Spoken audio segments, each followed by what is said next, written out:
Cheers, everyone. Thank you for joining me. I'm Dave Brown, and this is the New Populist. If you are new to the channel, please like and subscribe. Well, coming up in 2024, we Republicans seem to have one of two choices.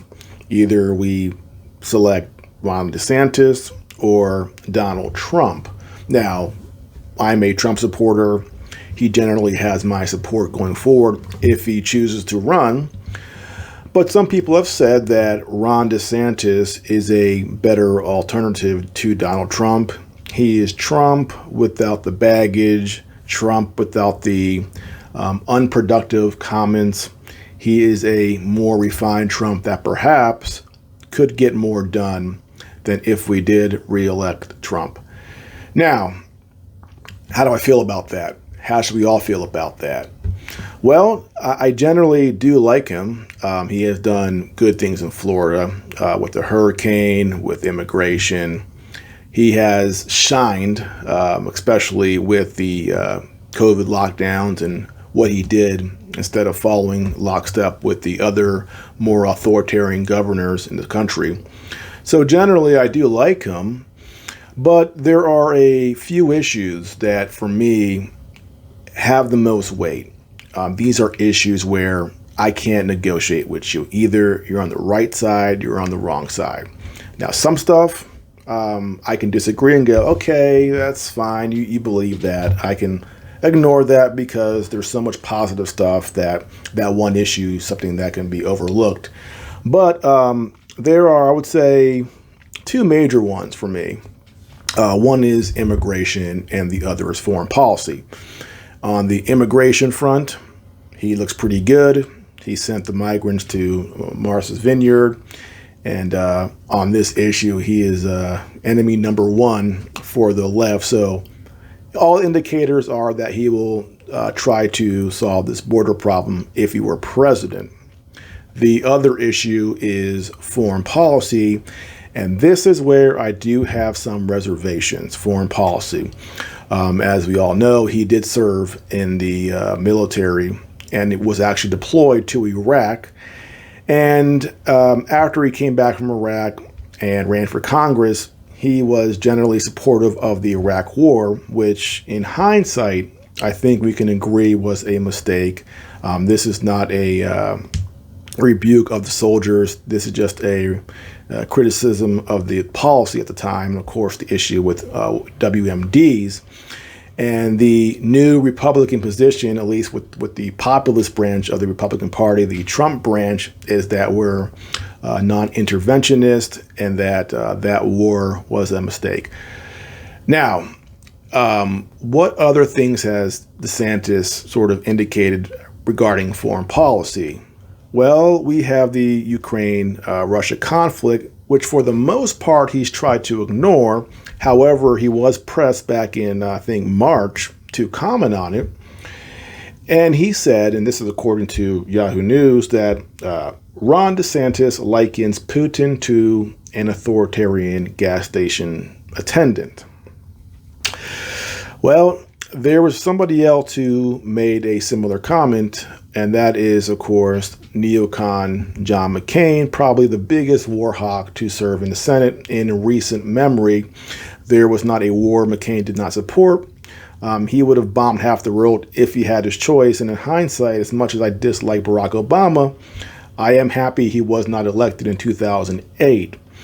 And McCain said that Russia was a gas station masquerading as a country.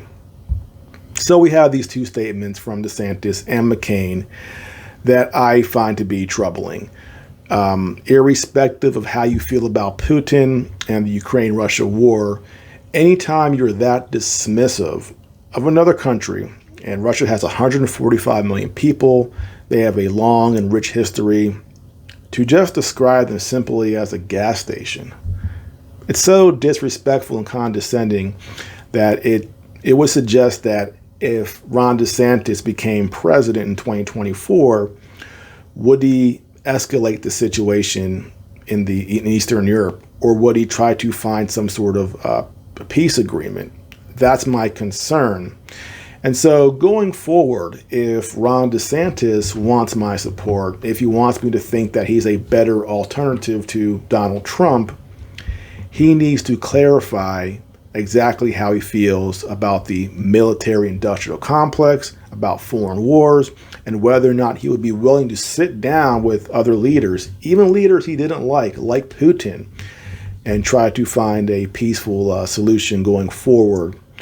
On this issue, again, Trump was not perfect. He did his best. He had his limitations, but he said early on in his presidency and his campaign, why can't we get along with Russia? And it's clear now that the geopolitical planners in Washington, D.C., the think tanks, the Pentagon, were never going to allow us to have any sort of peaceful resolution to towards Russia. That was not part of the plan.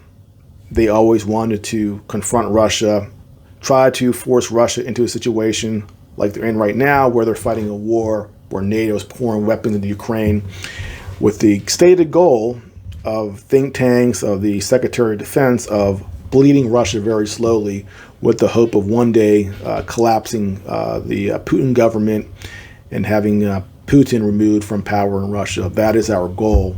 Of course, we're covering up in freedom and democracy for Ukraine, and I've grown cynical these days. I know that for those geopolitical planners and those think tanks in Northern Virginia and D.C., they have bigger goals in mind than liberating the Ukrainians. No, they want to crush Russia and bring an end to the Russian Empire and integrate Russia into the Western system. That's our long-term goal.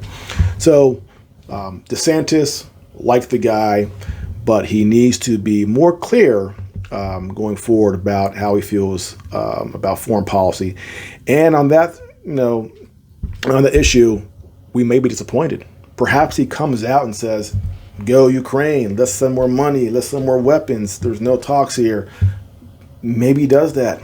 And if he does, sorry, as much as I like him in other areas, I can't support him. So I hope that doesn't happen, because even if in 2024, if say Trump gets elected, we need somebody in 2028, and he will be a great choice, except for this one issue.